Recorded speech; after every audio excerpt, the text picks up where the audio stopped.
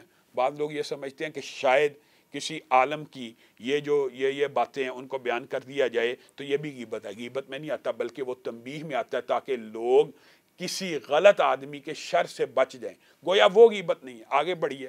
زبان کے اندر بہت سی حامی ہیں, ان میں سے ایک حامی گالی نکالنا بھی ہے. جیسے کہ پہلے مختصر آپ کے سامنے رکھا تھا کہ نبی کریم صلی اللہ علیہ وسلم نے تو مخلوقات کے اندر کسی کو گالی نہیں دی. سباب المسلمی فسوق, مسلمان کو گالی دینا برائی ہے, اور یہ ایک ایسی برائی ہے. نبی کریم صلی اللہ علیہ وسلم اور حضرت ابو بکر کا مشہور واقعہ ہے. نبی کریم نے یہ بھی کہا ہے گالی دینے والے, جھگڑا کرنے والے دو بکواسی شیاطین ہوتے ہیں. اور حضرت ابو بکر کو سمجھایا. حضرت ابو بکر کے ساتھ ایک بندے کا جھگڑا ہو گیا. اس بندے نے حضرت ابو بکر کے ساتھ تلخی شروع کر دیا. حضرت ابو بکر خاموش تھے.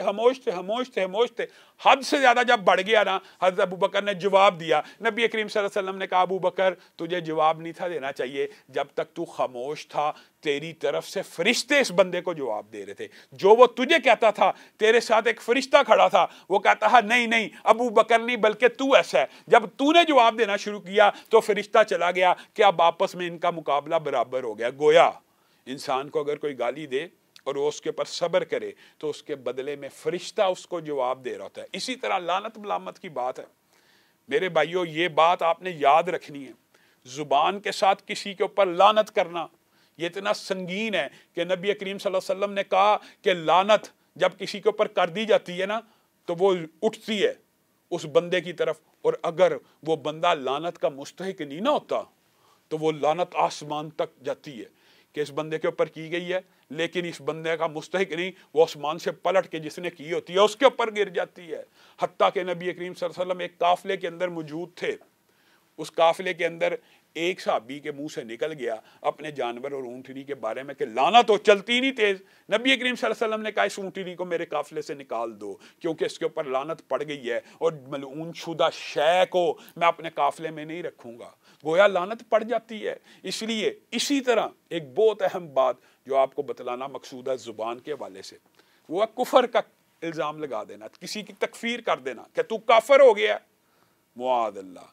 نبی کریم صلی اللہ علیہ وسلم نے کہا جب دو بندے ایک دوسرے کے سامنے آ کر کسی کو کافر کہہ دیتے ہیں نا کہ تو کافر ہو گیا, تو اگر وہ بندہ اس کے اوپر کفر لازم نہیں ہوتا وہ بھی پلٹ آتا ہے. کیا مطلب؟ یعنی دونوں میں سے پھر ایک بندہ کافر ہو جاتا ہے.